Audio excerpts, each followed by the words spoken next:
today that we'll be sharing and be discussing the ongoing Texas legislature that is here in town today. This session, we'll be talking about bills that will probably be coming up, and start off the discussions. What we'll do is go ahead and have each of the guests introduce themselves and tell us a little bit about what roles they do and what engagements they're involved with, and specifically regarding the legislature and what they how they look at participating in the process. My name is Jennifer Drabbant, the president of the Austin Young Republicans. I'm a precinct chair in Travis County. Hi, I'm Andy Hogue. I'm communications director of the Travis County Republican Party. I'm also a blogger with the hayride.com. It's a Louisiana blog that works its way into Houston, then to Austin. All right. And I'm also doing some local strategies, so it's been fun lately. Hold on. We may need some. Hold on. Oh, We got it. All right. 1, 2, 3. This thing on?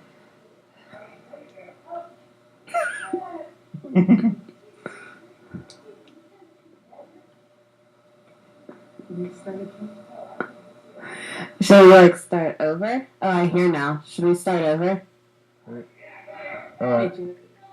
Keep going. Go ahead. Pick it up from where you left off. Oh, let's see. I don't know where I left off exactly. You just started. Yeah, I worked with the Hayride. You ever heard of the Hayride, Gavino? Oh, yeah, it's a Republican blog. It took some scalps over in Louisiana, but if you live in certain parts of Louisiana, Houston's your area, right? So it spread into Texas. Found out they really liked Texas, so they started covering the legislature. Realized they didn't know what the hell was going on, so they said, "Hey, we need a little help." And I said, "Okay." And I'm really enjoying just writing whatever I want to, so it's a lot of fun. Yeah, Jason Vaughn wrote a couple articles for them when I was dragged out of the Capitol last session. Amy Hedke, I'm just kind of the token anarchist in the group and stream stuff. I'm Gary Teal. I'm a precinct chair in the Travis County Republican Party, and I'm still the treasurer. And I just got back from 2 weeks in New Zealand, so this is what 2 weeks of beer. Beer. Good. Oh, all right. Yeah, so I'm gonna take this off as soon as the show's over. Okay. Okay. Any issues at the legislature that the party would be pursuing, and I'll be afterward. Well, there's several priorities the party has, obviously, and I would say that constitutional carry probably isn't going to pass. And it looks like school choice isn't going to pass because why? House committee assignments came out. Of course, Senate came out a little bit earlier, but when you look at who are the committee chairmen, that's basically a kingmaker. Now, unless you got a sizable majority and a lot of political will behind whatever you're pushing, you're probably not going to get anywhere if you have an antagonistic chairman. As our last session's privacy bill indicated, Byron Cook decided he didn't want it to his committee, and forget the fact that you had 300 pastors of various denominations saying, let the House vote. It didn't happen. It didn't ever hit the House floor. But that's what happens in the legislature. But fortunately, the legislature has prioritized tax reform. So I'm hoping that's the first step toward eventual school choice, that if we can change the way we pay for education, that may, and I'm not holding my breath or anything. I'm even knock on wood here, but that's not really wood, that's plastic, sorry. But if we change the tax structure, that may make it more palatable to certain interests and certain people in the center of politics to go for school choice. Right now they're thinking what would happen in the absence of additional funding, but maybe if we can restructure the deck and make it just unfamiliar enough, we might be able to go forward and push for more charters or push for some kind of tax break for homeschool families. But I think this is step one in a long process, but I honestly wish we would prioritize some school choice legislation, but that's where we're at right now. And well, I remember Dan Huberty was the chair in the last session, and he said it wasn't going to pass before anything even got off the starting line. So, who's the chairman now of that committee? Have they come? You were saying that you think that it doesn't have a chance because of the committee assignments, and Oh, yes, talking while about you who? were gone. While you were gone, that's true. While you were gone, got to go get one. And now I left my phone home. Actually, I had the whole list ready to go. Oh, okay. So it does look like there's not much of a, remember what I remember seeing, there wasn't much of a sea change at all. Okay. It seems like the same. Yeah, I think it may be Huberty again. You're right. It's right. Yeah, because I remember specifically looking at that one. well, he was doing an interview at the Austin Club, and Evan Smith said, "Well, looks like Choice has a majority in the House. So will that be passed?" And he said no. And Evan Smith said, well, what if it has a majority, though? Isn't it your job to get the bill to the floor so that everyone can vote? And he had already sort of needled Huberty and said that there were people already block walking his district. This was 2 years ago exactly, thinking that they wanted to find a different person to represent that district.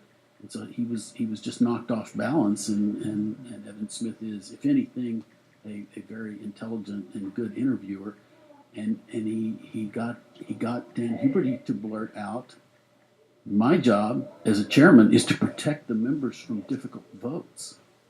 And everyone in the audience just sort of gasped and thought, oh, I bet he wish he hadn't said that. That sounds like a radio commercial for the opposition. When you say, my job as a committee chairman is to protect my body from having to take a difficult vote. Meaning, I think that the legislators would like school choice, but the powerful lobbyists against it are convincing them that they control enough votes and enough money to go after anyone who favors choice. You're right, Garrett. I also think it all depends on what kind of school choice. For instance, your West Texas Republican delegation, they're pretty happy with their public schools. They're pretty moral. They're very agrarian in character, so they don't have the same problems like the And many times that is the economic engine of that particular county and that rural area is the public schools. Correct. It's often the hub of the county. Yeah. And that's why I know that session after session, when it comes to school choice, that they have been the ones that have stopped or kept from progressing a little bit more That's right. on charter We'll schools. take Teal, for Because of instance, that. in the Senate. Yeah, he lost his chairmanship, got given agriculture as a pittance, but then he didn't even want that, obviously, and it looks like he has nothing now. But, yeah. Wow. Well, since we mentioned West Texas, I will say that I grew up in Abilene. I'm a product of the West Texas Public Schools, All right. and I think I learned a lot. I mean, I went on to TCU, and I knew it as much as the kids who'd gone to expensive private schools in the East. And so I think that's generally true, that the public schools are very good in many areas of the state. My parents were both public school teachers. I'm a fan of public schools. What I've seen in the 30 years when I was in Washington, D.C., was that the public school unions end up with fewer members and less power, but the teachers with charter schools and choice ended up with higher salaries. So I think that at some point people are going to say, if this works in the District of Columbia, why are we being more protective of the people who are afraid of competition? Yeah. It's just straightforward. Competition's a good thing. Well, what do you, as a teacher, think about the proposal of the pay increase, 5,000, being proposed by the governor and the Senate? Do you see any strong? I mean, of course, I support that. It's in a $5,000 for the 2019-2020 school year. I know when the governor spoke about it, he said into perpetuity. Is that the right word? And so I went and I read the bill, and I was like, okay, that's like a little extreme. so I went and I read it, and the bill is only about the 2019-2020 school year.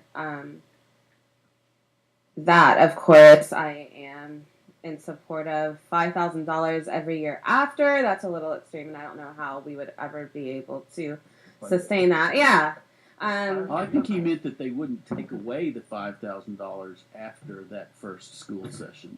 I don't think he meant $5,000 a year every year for 20 years. That's how people took it. I don't know if that's the case. Yeah. I wouldn't think so.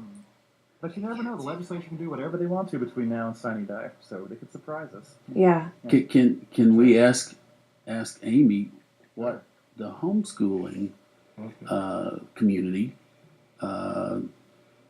has concerns about choice? And that may not be the right thing to say. It may not be so much homeschoolers as it is people who don't like government involvement in people who don't like the Republican platform. Platform plank number 133 under school options. Texas families should be empowered to choose from public, private, charter, or homeschool options for their children's education using tax credits or exemptions without government restraints or intrusion. That's the Republican version of school choice. What we're usually seeing in school choice in Texas is some sort of voucher program. That's what most of us are opposing when it comes to, which is what DC had, is a voucher program. So if you want the Republican version of school choice, it's in the platform and it's spelled out, says the anarchist. Now, I see vouchers as kind of an archaeopteryx, kind of this evolutionary phase toward more school choice, so I'm kind of reluctantly in favor Except of that it. when you have something like archaeopteryx in the government, you end up with a monster, because you know how that goes. And hey, I'm a creationist, don't get me wrong. Wait a minute, So- let me try to understand. So you read the platform, and you like the platform, or you don't like it? There are a few things in the platform that reflect a proper role of government according to Republican Party standards. And how many delegates again every 2 years? Over 8,000. A lot of Republicans represented there. And I know that in their platform committee process, there was a lot of discussion on the wording in your school options plank. So it says without government influence or interference. Without government restraints or intrusion on tax credits or exemptions. So tax credits, tax exemptions that are specifically on what you have already paid in your property tax are fine. That's a tax cut. But when you start getting into a voucher program, that's when you start getting into your socialistic redistribution of everybody else's money. So the voucher program is like make socialism great again. But if your kids go to a public school and that public school receives thousands of dollars Of other people's money. tax money to educate that child, why shouldn't, if that child relocates to a different school, why shouldn't the money follow that kid? Because it's not your money. Well, it's not your money. It's not your money. And I think that probably a majority of Texans are for a free public education funded by other people's money that is collected in taxes. There's a lot of people that are for that. You educated 5 kids in homeschool environment, and Hey, all you right. did not get taxpayer money or vouchers or No. anything to do that.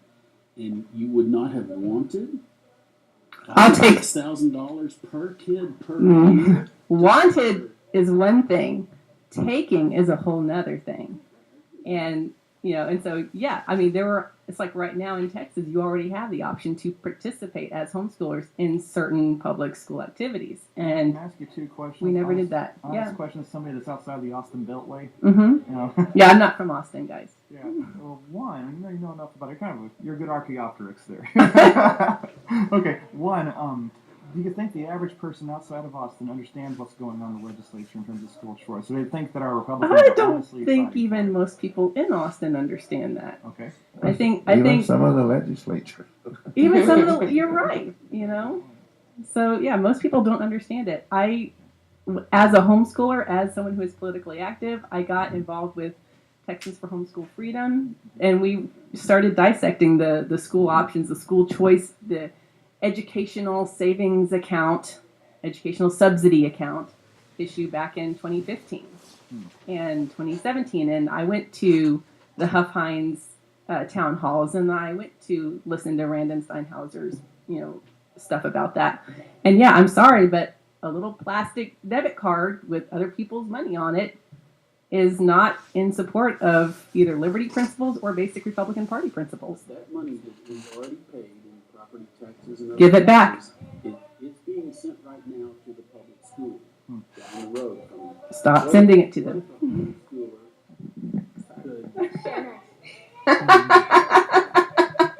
What if a homeschooling parent could essentially drop by the school, the public school, pick up their kid and say, thanks, I'm taking the kid back, and give me the money that comes with that kid. I have paid to the extent that I have property and whatever I owed.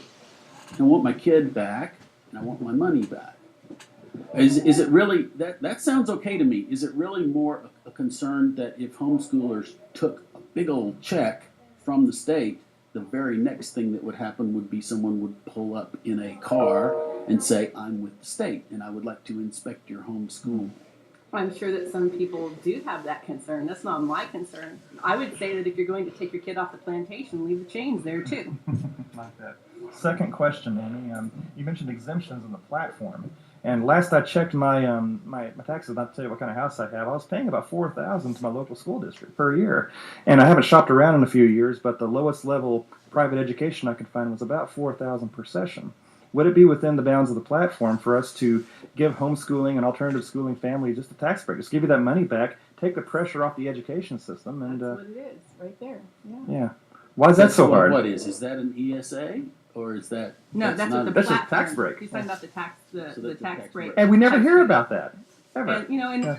I know. See, I would support an actual just a tax credit or a tax exemption, even an Yeah. exemption. Is your child enrolled in a public school? No, then you don't pay that. And I hear a lot about but you'll get strings. I'm like, okay, how many of you are claiming a child on your federal tax return? And how many of you guys are getting interference from the federal government because of that? So I don't necessarily agree that just because you claim an exemption, you automatically get a ton of other strings. Yeah, but we do regulate schools. We have. Oh, I know. And see, I think that's the issue, that because of all the technology today, all the advances that have been made in the delivery of education is no longer only a public school access to. Now it's more wide open and more diverse. Charter schools, private schools were over there, the parochial schools were over there, were always there. I would say an option to get what you're saying, that because my nephew, he homeschools his kids and he still does it right now. And this was a dropout that the AISD system and him just couldn't get together. But because another thing with charter schools, a lot of people have a misunderstanding, like Senator Campbell says, that these are public schools. The charter schools are public schools, but the funding mechanism is antique. Okay, all these rules that we have today, these were rules that were back in the 1800s or whatever. So that's why I think it'd be nice to revisit the whole process, the whole rules, to be able to adapt to homeschooling, to be able to adapt to charter schools, because even the Texas agency today isn't dealing with only public schools. They're having to deal with more academic institutions. So I think that it's high time that maybe y'all that are in power, I'm saying, could look at that and revisit the whole foundation of the education system, because a lot of the rules that are in there are antiquated. They were based on, public school was the only thing that was around back in the day, But today, like in urban areas, it's totally different, Well, not only that, but you realize what the foundation of the public education system is supposed to be in Texas, yes? The Texas Constitution, Article 7, Education, Section 1, Support and Maintenance of System of Public Free Schools. A general diffusion of knowledge being essential to the preservation of the liberties and rights of the people, it shall be the duty of the legislature of the state to establish and make suitable provision for the support and maintenance of an efficient system of public free schools. The public schools in Texas were not established to create a jobs program or give out college degrees. Correct. This was to be a diffusion, a general diffusion of knowledge, not to teach people how to be taxpayers, but to teach people how to preserve their liberties and rights. This was written long before Ron Paul was starting this I was crap. going to ask you, is there a date of joining that written legislation or language? There's That's the Article 19th century. There's the 1870s Constitution written after Reconstruction. There is a state constitution in the 1840s, I'm not. and there's the seeing Republic of notes on that. Texas. And actually, the Republic of Texas Constitution does have a provision for public free schools, but with the understanding that it was for Indians and paupers and people that just came to Texas and went flat broke. Basically, you had one-room schoolhouses were the norm, and your cities made sure that they existed if they didn't. So that's how it worked. Well, and the other thing in this is efficient system. We don't have an efficient system. Not at all. Well, that's the irony, because the old argument prior to the 1960s was that cities and counties were getting political with their school districts. So what they did is they created the independent school district. Independent of what? Do you know, Jennifer, being an employee of an independent school district? No. You are independent from the county of Travis and the city of Austin. Common You are, yeah, it's an Austin independent school district. Ironically, they try to do this tax swap and bring us back to the 60s, but hey, that's the Democrats for you. We joke Yeah. that it's not independent school districts anymore. It's independent sports districts. Oh, zap. What's the cure to all these short-term? My cure? You want to hear my cure real quick? Well, that the Yeah. legislature and the party that's in power right now can move, push forward. I would like to go around the round table and see what our solutions are. Yeah, So you start. This Yeah. is way Okay. over my head. Mine, I like that exemption. Me and Amy seem to agree on. Well, she's good at math. Might need some help when my kids are a little bit older. They're in public school. Yeah. But no, I like that Goodness. exemption plan. I think if we can give families a little bit more, I mean, let's face it, I know a lot of people in my suburb that are sending kids to the public school right down the block from us, but man, they got the biggest TV. They've got $17,000 in debt. They're saving up for a vacation to Europe. They've got the money to send their kids to a better education, but probably not quite enough. Not quite enough to live the good life, too. So if we, as the people, were able to take the burden off them in terms of the school tax, just for the time in which their kids were, of school age, I think that'd be enough to where it's almost like a matching grant. They can put the rest for education. And I think what would naturally happen in that vacuum with the additional demand, you would have enough cash out there where you'd have a cottage industry of small schools. You would see a Walmartification of private schools. So you'd have low-level and affordable private schools come out of nowhere, and every church, every civic organization, your Optimist Club, Rotaries, they're going to try to start these schools in order to take advantage of the demand. So I think that's what we got to do is just government does what the people cannot do so well for themselves well. And if it can just see that demand, now I don't disagree, I'm not quite an anarchist, but I think that if the government can see that demand by giving that tax break, giving some kind of incentive, maybe even allowing private enterprise to sponsor a child, So that may bring us to the point to where the average family would want to spring a little extra for private Okay, education. so if my child decides to get a high school diploma on the internet, I should get that credit. You should get your $3,000, What do you $4,000 think? back. You think I should get that Well, credit? that's an exemption. It depends on whether it's Yeah. a voucher or an exemption. Because Now, as I understand it, if I owned a 3-story glass mansion somewhere in the hills of western Travis, I would pay a whole lot of property tax. I would get back an exemption for each of my 4 kids, let's say, but that exemption wouldn't get me back all of my property tax. I'm still paying a lot of property tax. Sure. If I lost all that money, and it's entirely possible that I would lose that much money, and I have to sell that house, and now I'm living in public housing. I'm not paying any property tax at all anymore.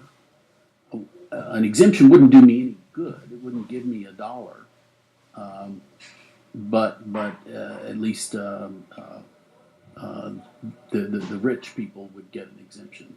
Well, Poor I've people seen- wouldn't get a voucher. I've seen That's a that. big difference, I think. I've see seen what you an mean. increase in, especially the young kids today,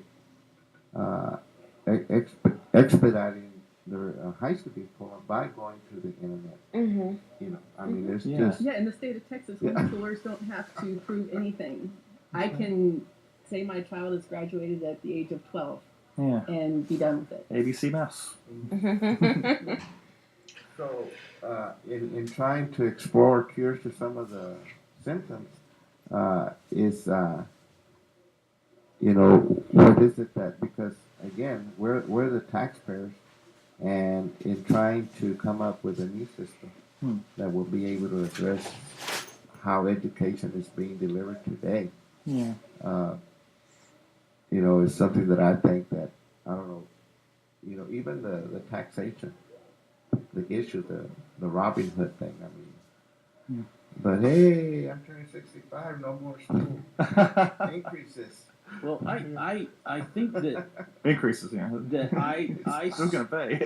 But I start out like other Republicans, distrusting big solutions, and there's just inefficiency in big solutions.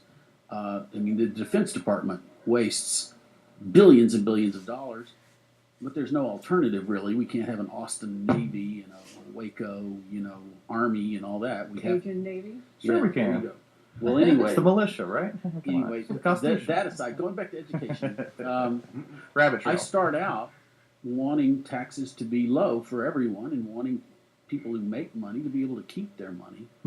But then I also think I want to live in a society where there are not families that can't afford to educate their children. And so their children are, I mean, they're not dumb. Just because they can't afford to educate them doesn't mean that they're unintelligent kids. So they have a lot of drive and they have a lot of imagination and they can find a source of drugs to sell in their neighborhood. So they can be successful people, except that they're breaking the law. And I'm not comfortable with that. I want a system. If I were a libertarian, I would believe that rich people would just voluntarily give up that money and underwrite these schools. But anyway, I think that somehow we have to fund an education so that kids who grow up in a household where their parents are both highly educated and successful people, those kids can be successful after 18 or 20 years of school. And also kids who grow up in a household where their parents missed the bus. Their parents are not well educated. They don't subscribe to the newspaper or magazines. There are no books in the house. Their parent has had who knows what kinds of problems. I want those kids to be educated somehow, and I'm not able to sit down with a piece of paper and say this is how it would work, so it would all work out okay. But man, we could solve a lot of problems in 15 years if every kid who was 6 turned out to be a 21-year-old who understood how important it was to save money. Then they wouldn't need public housing, they wouldn't need SNAP, they wouldn't need anything, because they would understand that if they make even $20,000 a year, they can put away a little bit and have money later. Yeah, and we as a country don't do what other countries do, where they pay for the education of the population all the way to the university. A lot of countries don't pay for everybody's education. Like they in pick and choose. Let me see, Cuba, let me speak specifically in Cuba. Okay. In Cuba, everyone gets a free education to whatever maximum level they want. Well, but They get free health. is it what they want, or does someone look at kids and say, hey, you pretty much maxed out. You're 14 years old. You're going to be a plumber, and we can't teach you trigonometry. That's the problem. No, Yes. because they're always looking for that talent. And Well, the only way to discover and find that talent is when you present these opportunities out there. And that's where they discover their scientists, their engineers. Well, Gavino, I did a lot of work on HB5 back in 2013. That was the pathways bill that created your VOTEC, your career technical pathway, your arts and humanities, and your college prep pathways. And at first we were calling them tracks. And we With were the endorsements, is that the what you're endorsements, talking about? correct? Yeah, and it was a great plan. It was it got tied together with the STAR test decision. It was 15 STAR tests, end of course exams to begin with. We got it down to 5. It all got put together with the endorsements, which you're very familiar with. I remember that because. Well, 1 second before we go on, we didn't call them tracks because they do that in Germany, they do that in Cuba, they do that in Soviet Russia, where you get stuck and you can't get out of the track once you graduate. Well, you're stuck being a plumber, like Gary said. Go ahead. Sorry. Well, plumbers make more money than teachers in a lot of cases. There's nothing wrong with being a plumber. Russia is another country that also pays you all your education. Yeah, I was just gonna say, I remember when the endorsements came along, because there were so many STAR EOC tests that the kids had to take, and at that time I was teaching geometry and algebra 1 to 7th and 8th graders, and they had to take their geometry STAR test, but that is no longer a thing. Like, schools can still opt in to take it if they want to, but the endorsements, my only thing with the endorsements is they have to pick an endorsement in 8th grade, and they kind of have to stick with it all through high school. You can And- move, but it's difficult once you get enough courses built up. Right, So let you right. stay around another year. So, So- you have a 5th year in high school. No penalty. So in 8th grade, though, you're not really knowing whether you want to go the STEM route or the arts route. I sure didn't. Yeah. And Yeah. hopefully they don't choose the arts route, but that's just me. That's just me. Yeah. Is that an issue? How do you- Yes. Oh my goodness. I feel like your whole job is based on how well your STAR scores come out. Whole job. So I'm not gonna. There's certain things I'm just not going to say on the air, but they will introduce stuff to make it really easy for the students to get great scores on the STAR test. And before you came on the air, I was talking about one of the things. But the kids need to know zero about the concept. So there are certain programs out there where you can use it on the STAR test when you're taking it, and you can have no knowledge about the actual subject, but as long as you know how to use the program with the question, you could make 100 on your STAR test, but then you know nothing about the topic at all. Let me ask you this, and my parents are deceased. I can't ask them. I have a daughter who's teaching in a charter school. Right. I don't understand why we can't come up with tests that measure the things we want to teach children. So if we want to teach collaboration or something, I can see how that would be harder to test. Yeah, that would be hard to. That's not very measurable and observable. We need to measure things. We need to see how the kid's doing so that we can take corrective action. The kid needs to know how they're doing. The parents want to know how they're doing. There have to be tests, and I just wonder if it's possible to have better tests. What if you're able to learn and grasp the knowledge of the topic, if you will? Because I'm a hands-on, I'm not a tester. Why couldn't that be also be valued as an Well, accomplishment? it should be, but what if you sat down with a screen and you just clicked on some videos and you watched all this and pretty soon you know what you're talking about. You really do. And if you're talking to anyone who's an expert, they'll say, "Oh yeah, Gavino knows his stuff." I mean, I ask him some tough questions and he knows.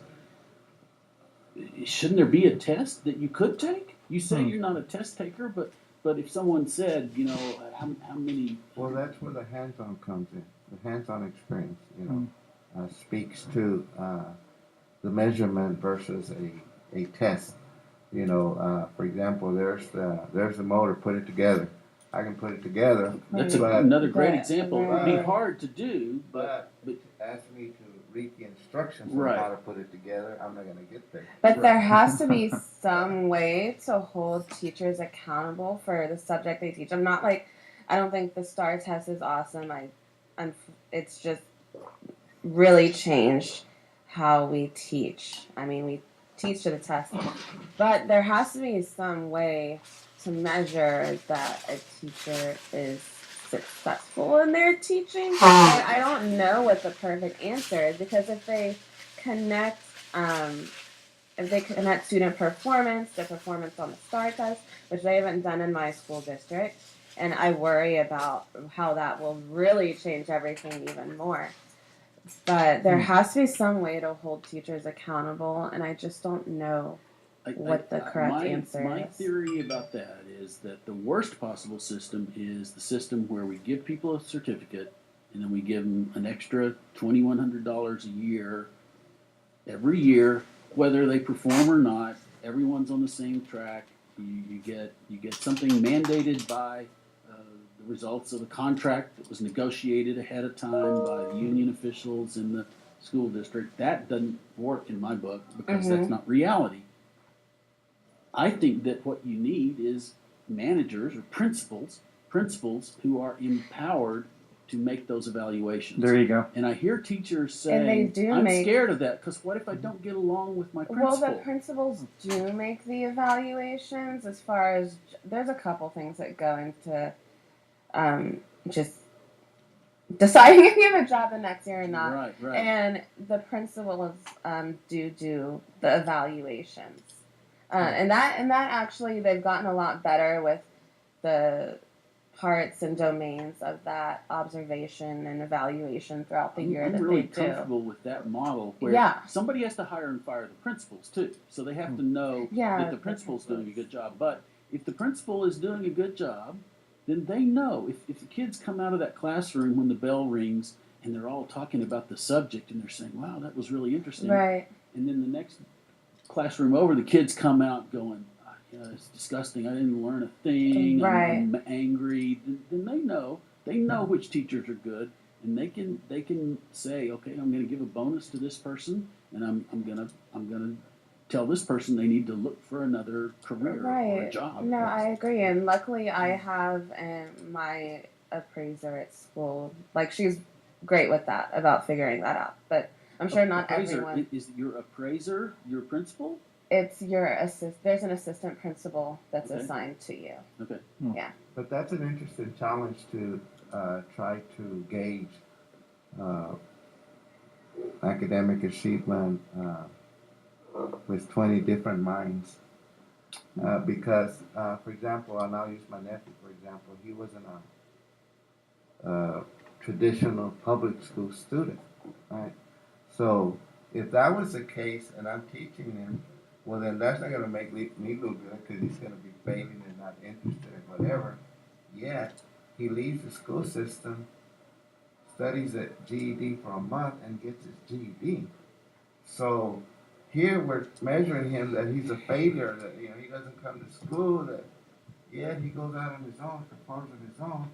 He measures and not only meets the minimum, but exceeds it.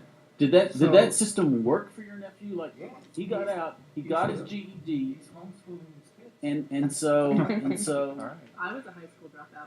He's homeschooled, and I was shocked when I learned, because I wasn't, we live in the same, but we're not that close. And when I learned that, I said, "Wow, isn't this amazing?" well, so maybe the current system is working better than we think it is. The law is still that he's supposed to be at his desk in school until the end of the 12th grade. So he broke the law. Should we change the law so that it's easier for some students to say, I'm not getting anything out of this, and I don't know, They would all. they'd all opt Lord out. Huh? have mercy. Should They would their all. family, should their parents be able to? Okay, family there. Family Okay. can opt in. My point is that it's difficult to measure. It's a judgment call, is what I'm saying. And based on that judgment call, we're going to decide whether this pedagogue, this teacher, is going to keep his or her job. That's my point. Because you can't predict their learning, capacities. You can only do whatever, the curriculum, the syllabus talks to. But, Gary, I think you hit the nail on the head a while ago when you said that a lot of kids that are in trouble, they find ways to be successful, whether it's dealing drugs or some kind of social ladder situation or just some other kind of racket. I mean, it happens.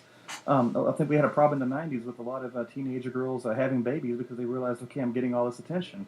Whereas before it was a judgmental thing. Now I'm getting all this attention and free care during the day. It's great, But that's the problem. The kids want to succeed, but we've stuck them into attendance zones, not communities. Like I said, out in West Texas, the school is the hub of a community. Everybody knows each other. They're accountable to each other. Right now, you're accountable to a government zone. And it may be incompatible parts of a town. It may be several communities in a strip. It could be just a gerrymandered river going through several places in the county. We don't know. But the problem is a lot of kids get together and they don't know what their community is. They're not accountable to anybody. So what they envision themselves as being is the archetypes they pick up from media, from entertainment, and that's what they become. That's what they pursue. And yes, they become successful at that. They are experts at pop culture. They are experts at their chosen genre of music. They can quote lyrics like I can quote scripture, okay? And I did that too when I was in school. There were certain things I cared about because, frankly, I was being bused an hour every day to a school in a nearby town. I wasn't accountable to my friends out in Bolivar, Texas. I had to go to Sanger, Texas, which wasn't too far away, but I didn't know those kids in town, and I didn't know the kids that were bused in from the east side. And yeah, we got in little tussles, we got in fights, and our parents didn't know each other, and there was no consequence for me whooping the tar out of one of my classmates. And that's what happens. You don't try harder. You were the one. Absolutely. I got in a lot of fights, actually. Wow. But you know what? I hated school, but when I went to college because somebody said, Andy, you can pay $400 a semester and get your associate's degree. And I went, let's go for it, you know? And you know what? I found out that I loved school. God help me, I even loved math. I took stats and got an A. I mean, I had a ball in college, but I'm thinking, why didn't I enjoy it in high school? And the reason was I felt like I was just forced into this weird, you know, during... Thank you, Amy. Thank you. And we need to stop that. We need to have more numerous, more community-centered, teacher-empowered local schools. Yes, principals. Yes, teachers. Teachers need to be accountable to the 20 or so some odd students they have, not to 10 bureaucrats and 3 district diagnosticians and somebody at the Regional Education Service Center, and then an exam. And God forbid if we add an element of accountability to, you know, wave the carrot and say, okay, the only way you're going to make a livable salary is if you pass this test or whatever the mechanism may be. We need to get schools back to the community and let the organic power of a community push each other to succeed. That's what we do best. We want to succeed. Mm-hmm. But again, what's the school serving? A government district or a community? It's state And tax. excuse the sermon. State tax and answer. A State tax. I don't think so. I think it was well intentioned. Because it's been talked about. Yeah. That's what I'm asking. Well intentioned, but I think the problem with that is You mean what income hope? tax? Yeah, yeah. An income tax or an estate tax? No, I'm in a state tax. Oh, so state. It's state, like the death tax. Okay. No, a state tax? No, I don't think it is. I think the answer is to, and a lot of Democrats actually push for this, so I say this very carefully. I'm following out a line of Republican orthodoxy here. But it used to be 70% of your school district's funding came from the local level. This was circa 1995.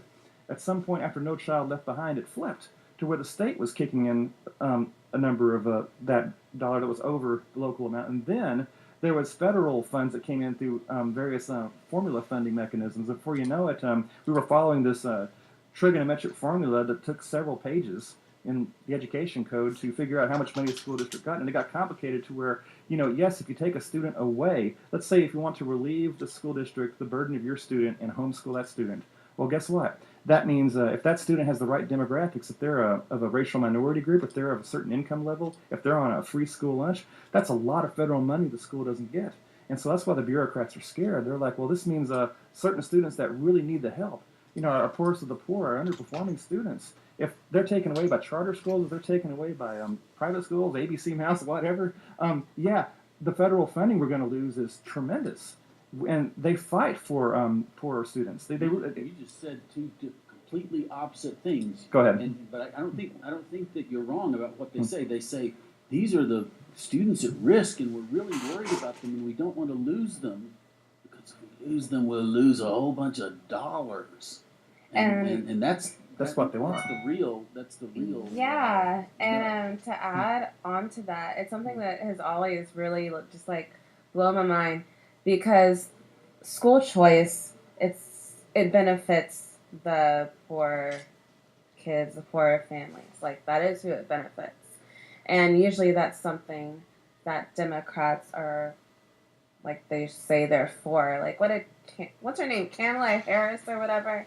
Who just came out running for president, and her slogan is like for the people. Yeah. Okay, they're all for the people. They're for the people, and then they're against school choice. It makes no sense to me. But now that you're talking about it, I'm like, oh, it's the money, duh. That's why. Well, I think this is a good issue for Republicans because I think it is shameful the way the Democratic Party has treated this issue. And again, just what I saw in D.C. was we had a federal program where federal dollars would come in and give scholarships to poor children who could go to private schools as a result of getting these dollars. I'm just going to walk in here and take a picture.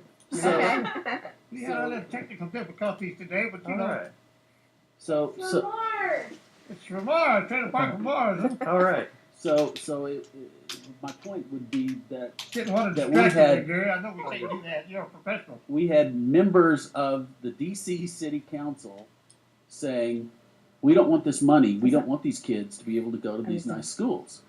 and the Right. the members of the Congress were saying the It's same only thing. for the fancy kids to go to nice schools, huh? And then the president of the United States was basically saying, okay, I got 2 kids, I can send them to this very fancy, expensive private school, but I don't want the rest of the kids in bad neighborhoods to be able to go to those schools. And that's just awful, in my opinion. It's just awful. I do think. it's evil. Now, I think that one of the objections is people will say, well, yeah, if the parents are really on the ball and they read and they get to know the system and they sign up early and all that, then they can help their kids by getting their kid into a better school. But the parents who don't pay attention, they don't benefit. The kids don't benefit. And, that's life. Yeah. That's real life. Well, any schools where parents are more involved than others is obviously going to be more accountable. Because these parents are, teachers are going to be more accountable to them, to parents there, than they are to maybe an East Austin school where, the education level at that school from parents is, maybe high school, if not 1 year of college or whatever. Whereas Cassis, you have nothing but doctors and professors. And their kids are going to that school. And let me tell you, they ain't gonna let nothing slide. Yeah. No, that's maybe, very true. Maybe No, I'll sound like a leftist when I say this, but the other thing about those people is they're not just doctors and lawyers. They're used to getting their way. They feel like they have power, and that's what causes them to go to the principal and say, this teacher said this and this and this, and I want something done. Whereas the people on the other side of town, they figure, man, it's not going to do me any good. I'm not going to go. I don't know how to be a speaker, so I'm be there. We need to educate people in the community to be able to take those type of. I agree with that. I've taught in 2 completely different types of schools. Like one was like the wealthiest suburb in Houston, and then one was like, and I don't know if y'all know where Greens Point is in Houston. People call it Guns Point. So I taught it, you walk through a metal detector when you walk into school. The teacher's duty is to search people's bags with the gloves on a conveyor belt. Like the Capitol. Yeah. So was the faculty at both of those schools just as good? You couldn't tell the faculty apart? No. That was not true. Definitely when parents are, they're going to be on your toes for everything, it's just in your nature to really make sure you're on top of everything. But then there's some parents who, I remember the first time I sent a test graded home in this one school district, the wealthier school district, I got a full page note back from a parent saying why the question I marked wrong is right. And then I, being super unexperienced, sent an email back. And then the next day the principal called me in. So parents hold a lot. Yeah, parents hold a lot of power. So do you think when the school district is saying, okay, got a bad apple here, a bad teacher, where can we put them? Nobody will complain if we put them in the bad school on the bad side of town. Do they get assigned to and I mean I think that happens, and I think that's where kids in areas that don't have great schools are not getting their money's worth. They're not getting the same thing that the teachers at the great schools are getting. I've never seen a teacher have to be moved to another school district just because they're not a good teacher. They'll usually just not renew their contract. But what about within the school district where they can be reassigned? Maybe I would I've do really it. never Maybe seen that if happen. I were the administrator and I had some great teacher come to me and say, I hate this school in Guns Point, and I'm going to quit. And I might say, well, let me get you an assignment in the really great school where all the kids are I really rich. haven't ever seen that happen, because even when I had to switch between schools in the same district, I had to apply and then interview. I wasn't able to just switch. Are there more applicants for the positions in the schools that are upscale? Yes. So they Absolutely. have first choice. And the Yeah. schools down at the other end of the scale, they get whatever's left over. They get, No, wait. They got to understand that there's a Title I school. Like say they had a certain demographic makeup that requires more federal funding. Then yes, there are more benefits especially if you teach a special education class or Yeah, you get more money. developmental problems. Yes, and sometimes they'll become magnets for and problems. those yes. are the things that have been done to combat this problem that I'm describing. Right. And It's also, if to you the teach in credit a of the system, Title yeah. I school for 5 years, Mhm. all your student loans go away. So incentive. So, And that's a cost. That's a cost to the taxpayer. yes. You borrowed money and now you're you not don't gonna have to pay it back, It yeah. doesn't just disappear. The bankers involved don't go, oh, no problem. It We disappears think for you're the a person wonderful paying citizen." the Oh, eat that. Yeah. Whether that was a good teacher or not, What? Well, he's asking. Yeah, okay, so you teach 5 years. Is it just like you touch go and pass go and get $200, or do they say, yeah, you've been a teacher for 5 years, but you were never a good teacher, so you have to keep paying your loan? What? That's this I'm question. so confused. Oh, you oh. get When you say the evaluated student every loans- year. When you say the student loans are wiped away, Yeah. there's no other criteria for that other than you've been 5 years. employed for 5 years. Right. You've had to So- been so if you employed got 5 years fired, if you got consecutively. out fired after 2 or 3 Yeah, years, then you're you out of get luck. Hello. Yeah. Yeah. Don't rock the boat.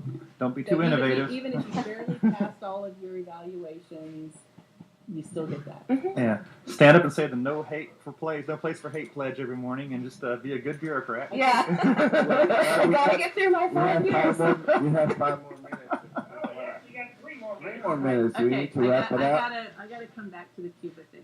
Okay, go for Because it. this says, as of the 2010s, however, the lingering economic crisis, immigration with an E, and teachers' meager salaries have led to a critical shortage of educators in primary and secondary schools throughout the island, Oh. with schools severely understaffed. Oh. Private remedial instruction is on the rise, as are private schools that teach English and other supplemental skills. Hey, we It want to goes succeed. back to We want the to succeed. ultimate conclusion of even your very best socialized programs is going to fail at some point Amen. because you're always Amen. going to run out of other people's money. We already have Texans almost actively in revolt over property taxes right now. Right. And while I may agree with that particular plank of the platform, I'm in even more agreement with the basic Declaration of Independence when it talks about abolishing certain forms of government. So I would like to see it abolished and let the free market pick up the We're slack. gonna have to continue that at a later time, maybe. And it would be nice to have you back on again. I know, and she wasn't even gonna come on at first. I would say that this is a difficult thing to work with. Well, It's going to be difficult for the legislature to pass legislation and that- to redo the finances. I don't think you can make everybody happy. No. We Not will the be job. back next week. We only got one preemption this month. Stay tuned right here. Mike Lee, right top. Be right back. All right. Go get him, Mike. Yeah, I appreciate everybody coming down. We did have our little problems, technical problems here, but it's coming out okay. What do you expect? It's we're doing what we can. What's that, Mo? Oh. Oh yeah. United Federation of Lands. Yeah. Talk about bureaucracy. Go ahead. And then Whole different level. LULAC scholarship check, and he said, Gavino, he's a sophomore engineer, and he's at A&M, and he says, Gavino, can we take a selfie? I said, sure. He said, can we do the Aggie thumbs up? Yeah, you can. I was That's a sure, really good but we- program. National Education Scholarship Fund, right? There you go, LULAC National Scholarship Fund. And by the way, we can't talk about that. That's right. Yes, you can. Oh, no, we're running out of time, yeah. We'll bring it up next time. Yeah, you only got about 45 seconds left, so. Okay. What do we have lined up for shows We in got February? nothing lined up for next week. What do you want to do? You're here too now. Yeah, well, I think that this is an issue. Anything we do over the next few weeks ought to be about the legislature. That's what's Right. happening. Constitutional They're carry, big one. changing laws and they're doing stuff. So. Education's always hot. Right, and maybe bring a calendar of list Yeah, and that's a announce good idea. things that people can show up Yeah. to. All right, well, we'll I just don't we'll know. do this. 10 seconds left. We'll just redo this. Yeah, better do that. Hayride.com. Look for Andy Hogue. Yeah. Thank you. Daily Yeah, legislative we'll just updates. redo it now. Anyway, bye-bye, bye-bye. There we go.